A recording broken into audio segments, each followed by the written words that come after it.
A new perspective on familiar game design can make everything feel fresh again. For example, the way Smite places the camera down behind your character instead of up above drastically transforms familiar MOBA mechanics, creating a refreshing take on a genre that rarely strays from its tried-and-true formula. Beyond the new angle, Smite's features help ease new players in, while its entertaining modes present special rewards for those who stick around.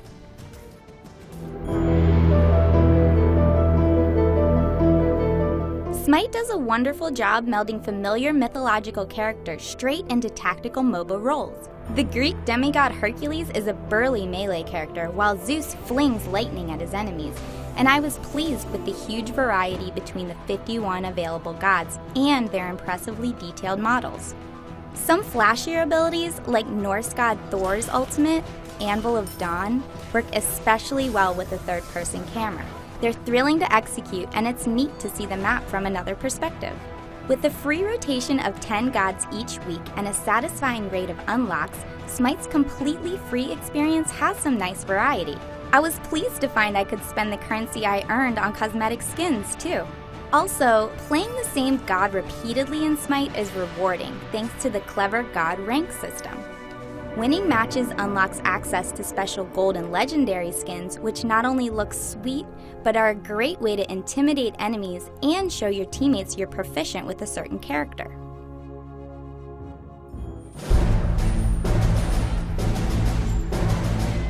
Smite often ends up feeling more like a third-person RPG than a MOBA, and that's an intriguing change. Using W, A, S, and D to move feels natural, and combat is complex in a different way than in other MOBAs. Your position in the direction you're looking feels important when playing as a melee character, and every ranged ability in Smite is an aimed skill shot. What I like about Smite's minions is how when they're killed, everyone in the area earns experience and gold. While last hitting is a test of skill in other MOBAs, not having to worry about it encourages more teamfights against gods rather than constant item farming. In other ways, Smite is more traditional. Each of Smite's 5-on-5, 3-on-3, and all-random all-middle maps feature MOBA staples, including towers to destroy and a jungle with monsters that provide passive buffs when slain. Its twist of having battles against boss-like phoenixes and guardians in place of destroying a defenseless nexus or ancient gives it some unique flavor. Or, for a change of pace, the thrilling arena map pits two teams against one another in a glorious deathmatch in a gladiatorial ring.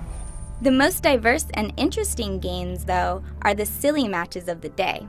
One day it might be Norse vs. South, in which one team can only be Norse gods and the other can only be Egyptian and Greek, and the next might be a battle of the beards. These matches can be a little more chaotic than your standard fare, but they're humorous and a genuinely good time. One spot that could stand some improvement is late-game balance, because there are definitely times when a small advantage can snowball out of control. Some of the stronger offensive characters, like the wolf god Fenrir, can effectively 3-shot kill support gods, making comebacks seem impossible. This is where the surrender option comes in handy.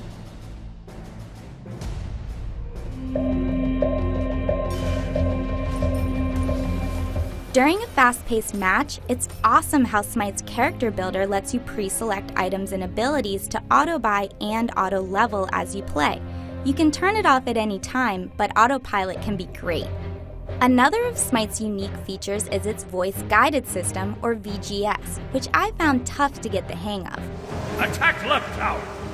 Instead of voice chat, it sends messages to your team after you input quick keyboard commands. It's simpler for me to type things like middle missing than to fumble through the VGS for the same command, but it was definitely helpful when other players used it. Outside of matches, the UI in Smite's client has room for improvement. There's great information within, but it's poorly organized and none of the tabs in the main section are labeled. However, aside from the lack of replays for low-level players, I admire Smite's multitude of spectator features, including useful video tutorials, featured community videos, and best of all, the built-in Twitch stream viewer.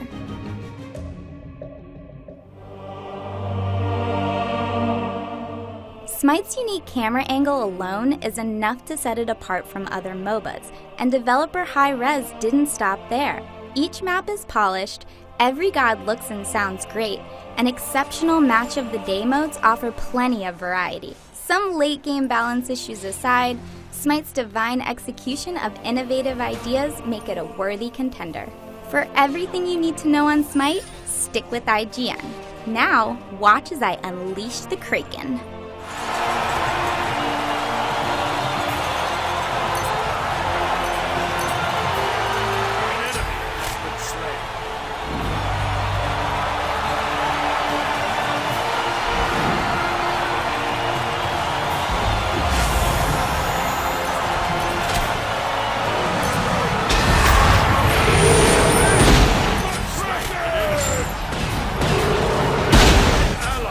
Been slain.